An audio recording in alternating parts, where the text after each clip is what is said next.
ఇప్పుడు చదవబడినటువంటి వాక్య భాగంలో తల్లిదండ్రులు లేరు, అతనికి అన్నదమ్ములు లేరు, ఉన్నా అందరికీ దూరం అయిపోయాడు.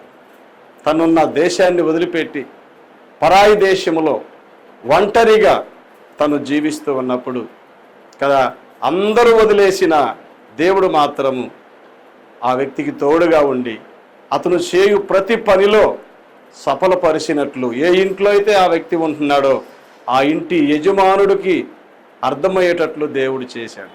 కాబట్టి ఆ తర్వాత అతని గురించి మన అందరికీ తెలుసు. ఆ దేశంలోనే ఒక ఉన్నతమైన స్థానానికి దేవుడు ఆ వ్యక్తిని హెచ్చించినట్లుగా మనం చూస్తూ ఉన్నాం. కాబట్టి నీవు దేవునితో కలిసి ఈ లోకములో ప్రయాణం చేస్తూ ఉంటే, దేవుని కొరకు ఈ లోకములో నువ్వు జీవిస్తూ ఉంటే శ్రమలు, కష్టాలు, శోధనలు ఎదురవుతాయి. కానీ అవన్నీ నిన్నేమి చేయలేవని, నీవు ఉన్నతమైన స్థానానికి హెచ్చించబడుతూ ఉన్నప్పుడు ఇవన్నీ ఆటంకాలు, అభ్యంతరాలు ఎదురవుతాయని ఈ వాక్యం ద్వారా మనం తెలుసుకుంటున్నాం. కాబట్టి దేవుడు నీకు తోడుగా ఉన్నాడు. నువ్వు భయపడవలసిన అవసరం లేదు. నువ్వు చేయబోతున్న ప్రతి పనిని సఫలం చేయబోతూ ఉన్నాడు.